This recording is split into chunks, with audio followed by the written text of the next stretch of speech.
if you're not good enough, you're always scared that somebody will be better than you. That's why I told you, if you keep staying at Montessori, why won't someone who gets to SS be better than you? It's logic.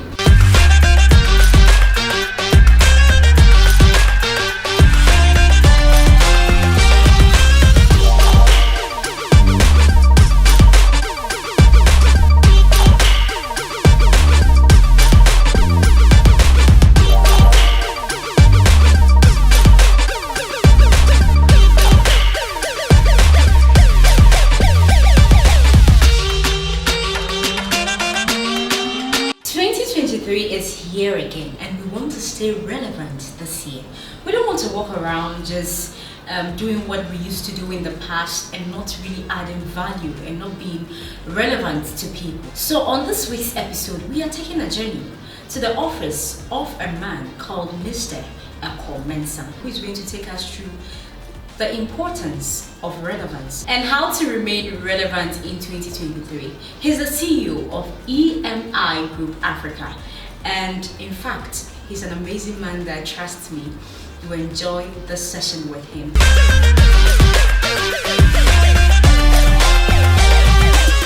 Hello and welcome to another episode of the PV Show's Moments of Truth right here on YouTube this and every Sunday, exactly 7:30 p.m. Today is a great time. We are honored to be with an amazing CEO. I've been watching him from afar, and today I am here in his office. Today we are going to talk about a very important topic, and we are looking at how to remain relevant in 2023. By God's grace, we are here. God has seen us through the whole of last year. We are in another year. But how are you going to remain relevant in business and in every aspect of your life? And that is why we are here today. Mr. Ekow. Hi. You're welcome to the show. Thank you very much. Wow, it's a great honor to see you for the first finally. time. Yeah. Finally. All right, so you give us a short introduction. So my name is Ekow Mensah, and I am a guy.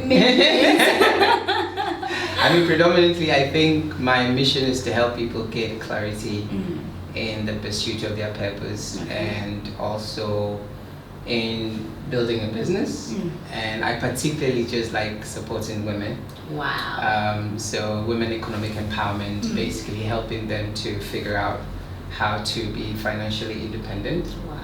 And how to build their personal brands in a way to attract opportunities, how to enhance their careers, and how to grow their businesses. So generally, I'm big on empowerment and helping people to be better and to do better. Okay, but before we go to our main topic, what really moved you to concentrate around women empowerment? Because you are the first guy I'm meeting who is in business. Oh, there are quite a number of people. Really? But you're the first guy I'm ever meeting. No, there are quite a number of men that are passionate about women, and particularly for me, I think it stems from the fact that I'm in between two amazing sisters. Oh, okay. So okay. My elder sister, my younger sister, and my mom are three solid women that I always refer to as one of they're my reference points for the things I do, because I've seen firsthand how much women can do with the little you give them, and how many people can be impacted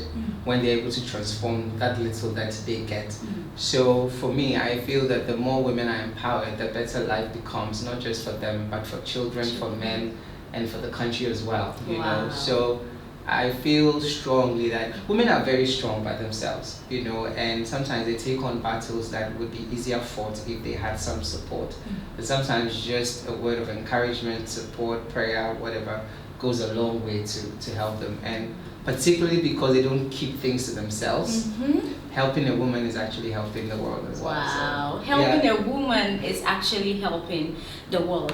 So today we'll go straight to our main topic for discussion, how to remain relevant in 2023. When we talk about relevance, what does it really mean? When we say you have to be a relevant person in society, what does it really mean? Well, being less selfish Okay. and people finding value Okay. in their interactions with you. I mean, people seeing you as a source of solution, people seeing you as a resourceful person that their encounter with you would either give them ideas, we give them solution, we give them value for money, or would help their lives to be easy. You know, when you're valuable or resourceful or relevant in a workplace, it means that when you're there, things are done, results are achieved. You know, people don't have to chase you around to get work done. So then that's a form of relevance. It has to do with value. You have so much value that people tend to find you resourceful.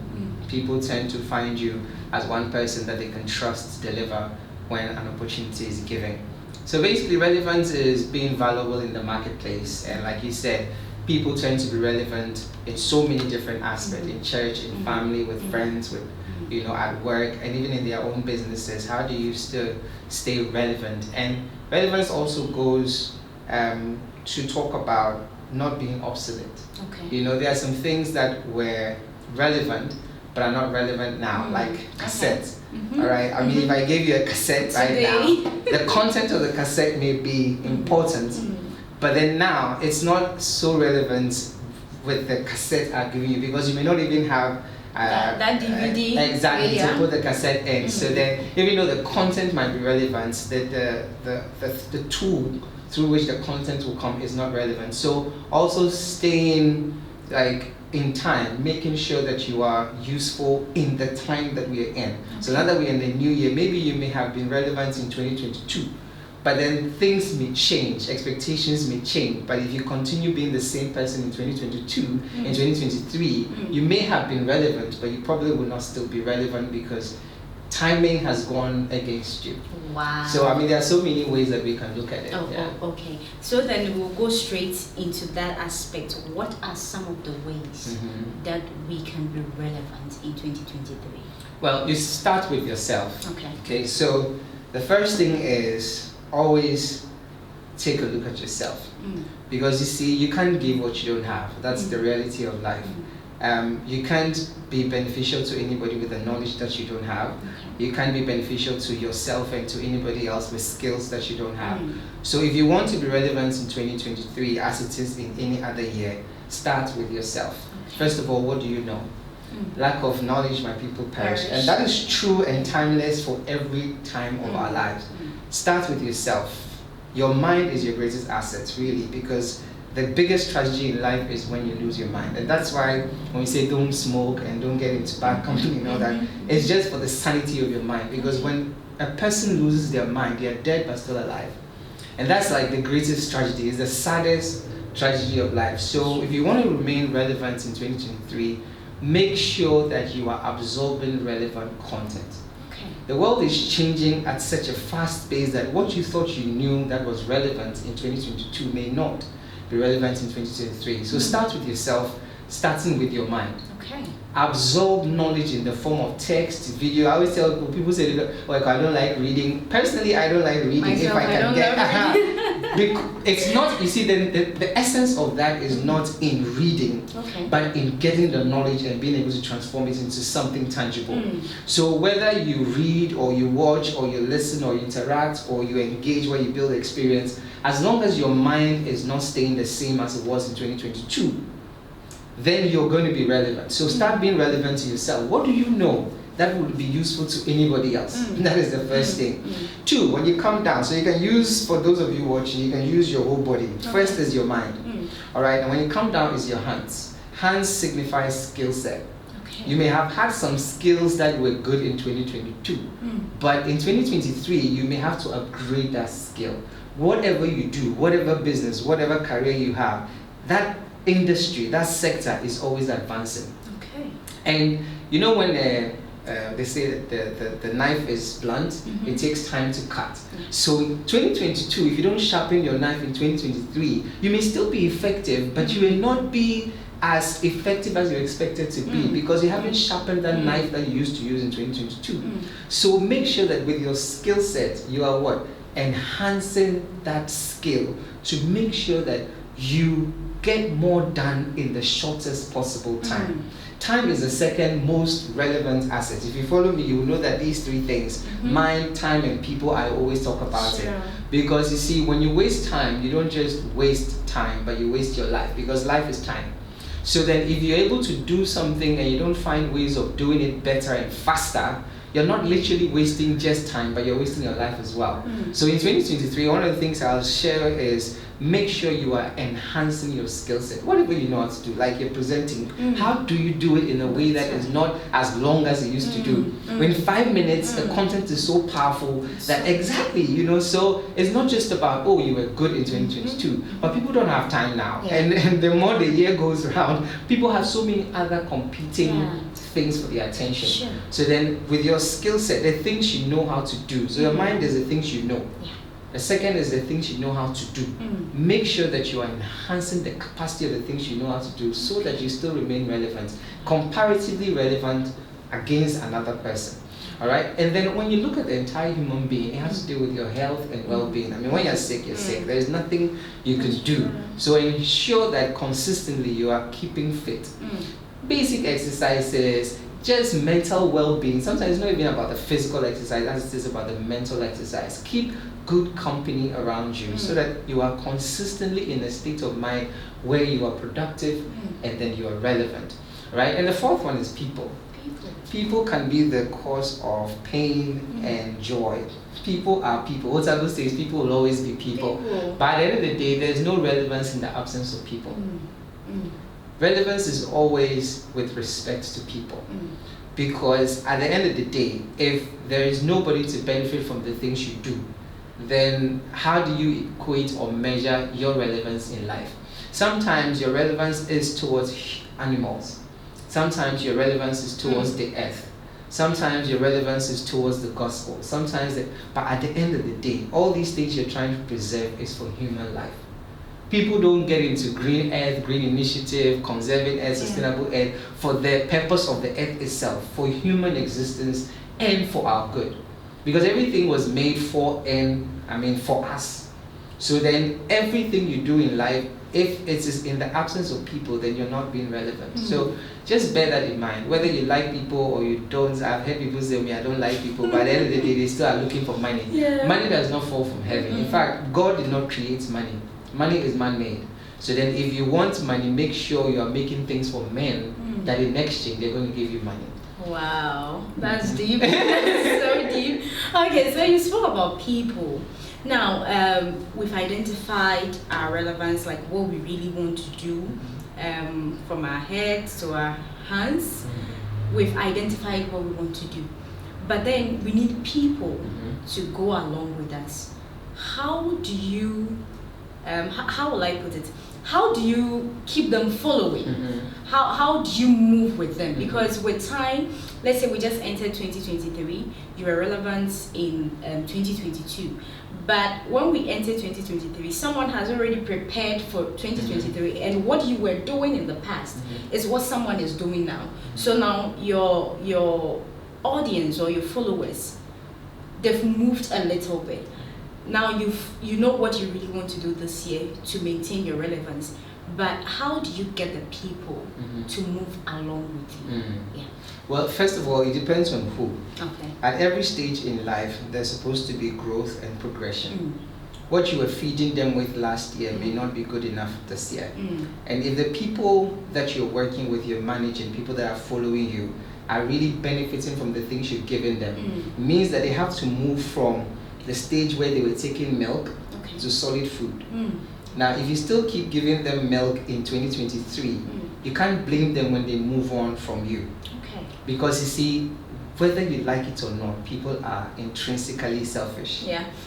And they are not selfish because they are bad people. They are selfish because they are always looking out for what they will benefit from. Even in Christianity. Yeah. The moment you don't see any significance in going to church, you stop. It doesn't matter whether you go to hell or not, you don't care. As long as the church stops remaining relevant to you, you stop. So it's all about what they would get. Okay. Even when Jesus was calling the disciples, he was always relating it to what they do. Exactly. Yeah. So what will I get following you? You get it? And that's the question that they keep asking. What am I getting following Mabel? What am I getting following Ekow? What am I getting even still being in this company? How is it benefiting me? How is it growing? In fact, when you have smart people, they're always talking about growth. Yeah. Because they don't want to remain stagnant in a way that the world moves past them. So then ensure that whatever you're feeding them with consistently develop that, and that comes from you developing yourself, developing your content, because you need to grow as your people grow. Because if you're leading people and you are behind them in growth, you're not leading them anymore. Because leading is being ahead. And the moment you stop growing and they outgrow you, they move on to somebody else. You get it? So first of all, bear that in mind that, hey, they want something that would ensure that they're consistently growing and they are getting the thing that for the reason why they started even following you in the first place. So that if you stop growing, you stop being relevant, not in the world, but to them. So it's that you remain as a focal point of relevance where you have new people coming to you. Or if you want the people with you to grow, you need to grow. And that's why anybody that progresses in life has, like, steps of progression. You see that they are growing from this point to that point to that, because the people they are with are growing. So when you start a Montessori and you don't want to grow it, you will always have kids. But the moment you want to grow it, a Montessori now goes into KG, now goes into primary, now goes into JS, and eventually university, because you want to carry the same people or even different people with different levels of growth with you. So as an individual, just figure out where are you in the delivery of the relevance. Is it a Montessori? Is it KG? Is it primary? Is it JSS? And if you never get to university, you don't expect university students to follow you. Wow. If you're still watching us, we are with Mr. Ekow Mensah, and he's a big man. Yeah. I'm sure you are picking so much great things from him this evening. So we are going to jump to the next question. We'll be done very soon. Our last but one question. Which areas do I need to be relevant in 2023? And this is something that I'm interested in, especially for the young people. Sometimes we get confused a bit about passion, you see. And I think we hear it a lot, like, be passionate about something, be passionate about follow your passion and all that. Trust me, at the end of the day, if you're passionate about something nobody wants, you'll be poor. So passion is one of those things that is woefully misunderstood by a lot of people, especially young people, because you see, the responsibilities they have when they are young is not the same they would have when they grow. So when you're young, you have the liberty of pursuing passion in line with probably what nobody wants. Because this is what you feel like doing, this is what you're excited about. So you go all out, you sacrifice time, resources, advice, everything following your passion. But one of the things that you need to measure your passion with is who needs this. Because our relevance is not just in ourselves. Our relevance is in relation to other people. You are only relevant when people need you or need what you have. If there is no need, there is no relevance. Okay, in the absence of need, there's no relevance. So if you are passionate about something that nobody needs, if you are passionate about something that solves no problem, if you are passionate about something that does not help people reduce their cost, if you are passionate about something that does not help people get specific results, if you are passionate about something that doesn't give anybody relief or happiness, then honestly, nobody needs it. And in the absence of need, there's no relevance. So you could be doing whatever you want. But if you don't stop and think, who am I doing this for? Why would they need this, and stop and patronize? Why would they buy? That's why when people buy, it's an indication of relevance. So if you're passionate about something that nobody is willing to buy, stop.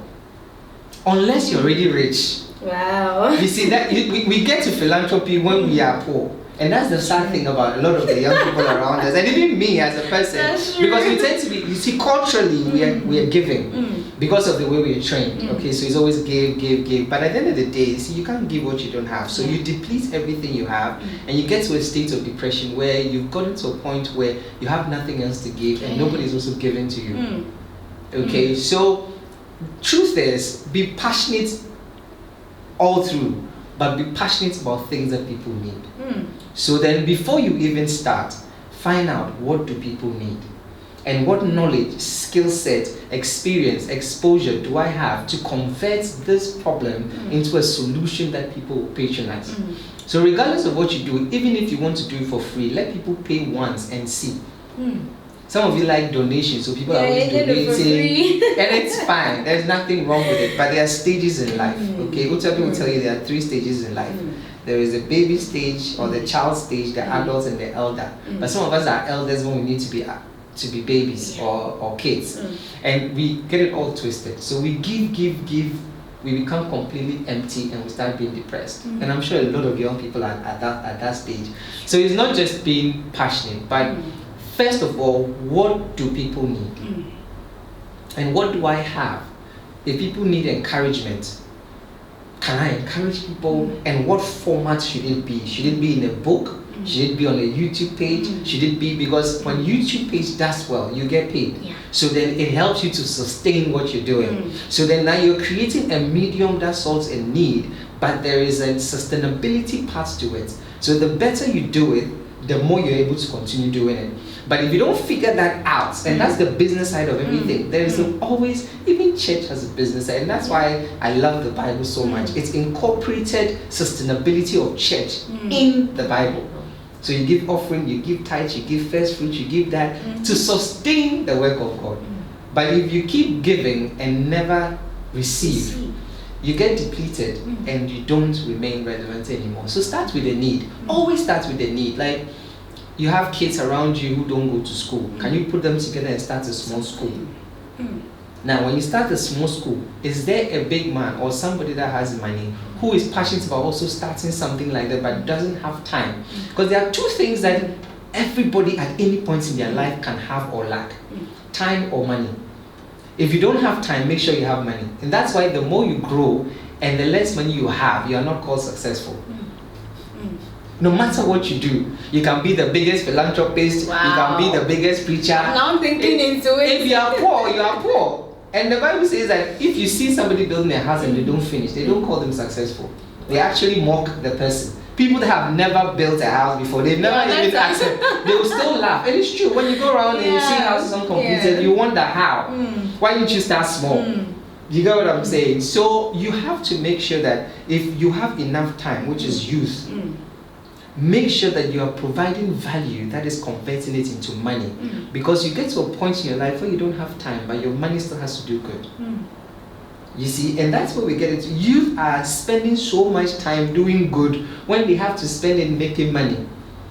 And eventually people get tired of donating, and now they get depressed. I'm doing so well and nobody is helping me, and life is not about being helped.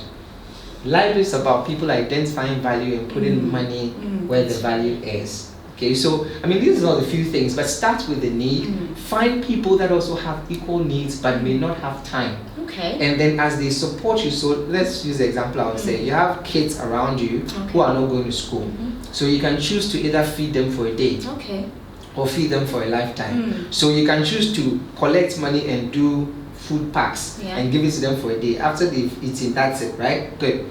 Or you can decide that, listen, let me put them together and start teaching them. And as I teach them, we'll figure out ways of, maybe we can teach them how to cook. You can teach them. So you start a vocational school in the community. Now you go and talk to a farmer who has some food stuff and give you some. Talk to a caterer, and build a system that will keep giving. Because as the kids are learning how to cook, they will continue to do it for themselves. And they can even start doing it to make money.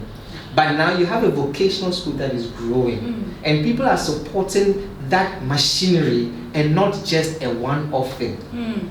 Because now there's a testimony of the evidence of what you've done and the reflection of what they've given to. And that's the value and relevance. So there's so much that I feel young people need to get right, but sometimes we are led by blind passion. And we eventually become very depressed. And we hate that we've spent all our time just helping and never being helped. It's like people are not able to differentiate between using your profession to make impact and at the same time benefit or make money out of it. I don't know if you get what I'm trying to say. So with such people who are not able to differentiate between profession, helping others, making impact, how do we handle such people? How much percentage does God say we should give in tithe?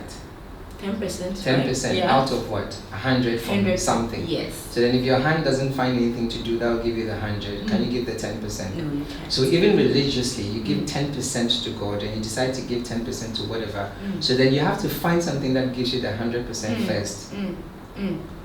Unfortunately, we are always going after a 10% which we give away, and we miss out on what will give us the 90%. It's a mismatch, and like I say, it's just a cultural thing. Okay, and people get into giving, and they have their own motive. You know, they probably want to win Social Entrepreneur of the Year, or I don't know, but that should give you an insight that, listen, if your hand doesn't find something to do that gives you 100, there's no way you're going to give 10 ounce to anybody else. Now, you said that he has a profession, right? If you are thirsty and you get water to drink, has the person impacted your life? Just for a while. Good, but you bought the water, right? Yeah. So then buying the water means that you patronize someone's service. So one of the things I realized probably late in my life was impact does not necessarily mean free. You know, because if you want to build a house and somebody does that for you and that's a good job, you say thank you. But they didn't do it for free. You paid probably thousands of Ghana cedis for the person to do it. But the moment the person met your expectation, you are so grateful that sometimes you give them more money. So the person has impacted your life, but you paid for that impact. See, we fail to realize that impact does not necessarily mean free.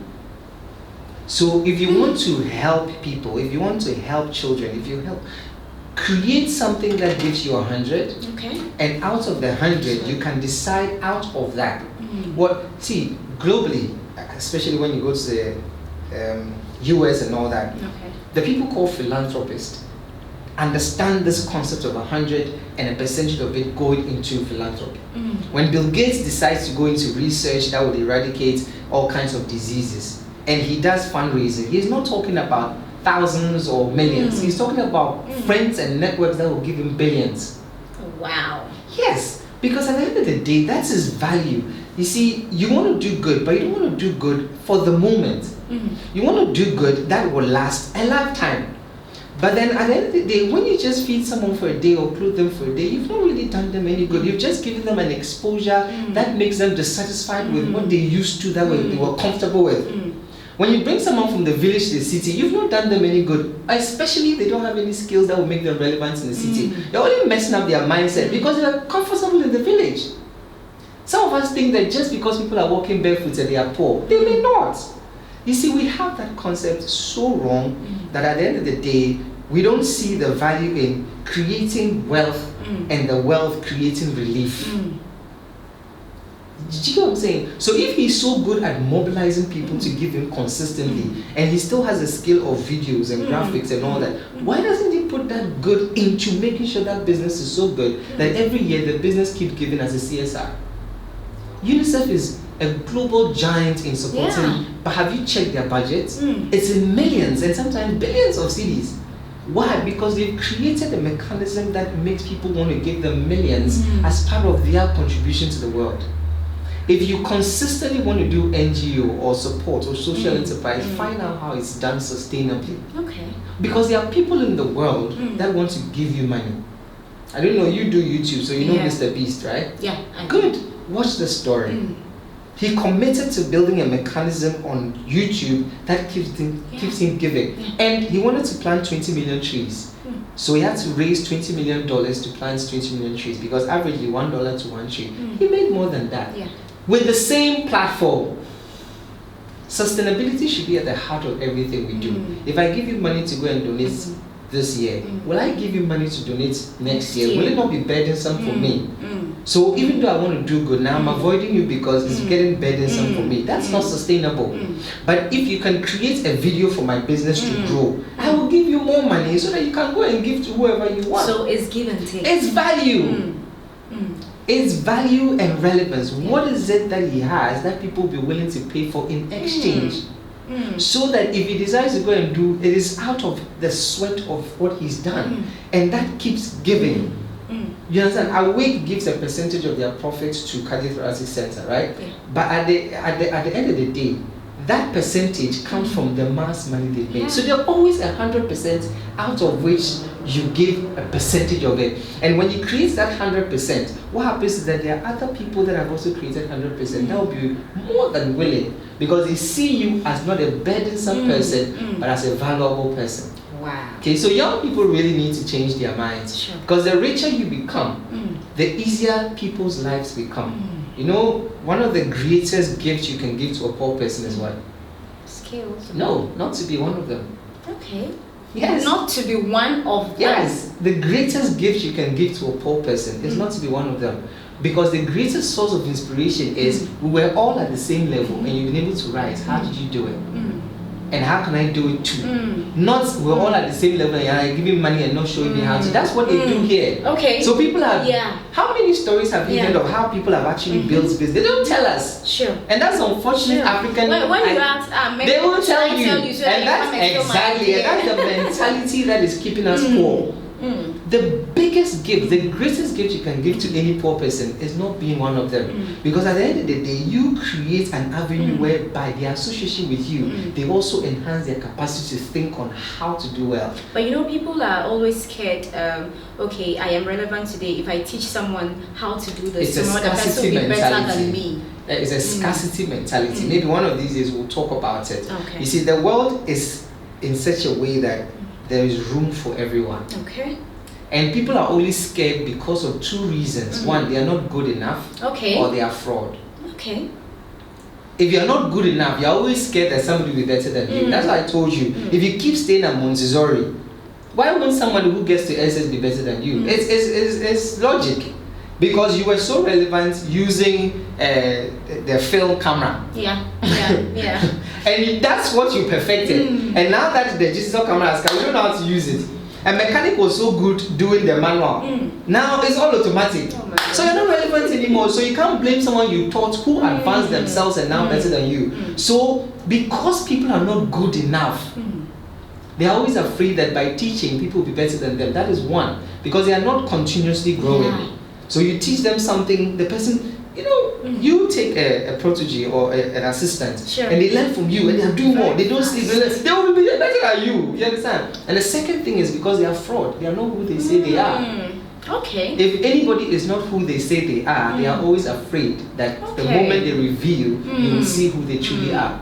So it's either they're not good enough, or they are not who they say they are. And for me, those are the two things. So if I see people talking on, that's why I don't go for conferences a lot. Yeah. Because they just lie to us. They come and tell us what we need to know. Exactly, to excite us, but at the end, we don't have the tools that will enable us. And that's what is happening in a lot of African countries. These foreigners come, they do the thing, but they don't show us how it's done. So by the time they leave, we're still unable to create and recreate things. And that's very unfortunate. So it's just a scarcity mentality that keeps people. Wow. Thank you so teaching. much for your time.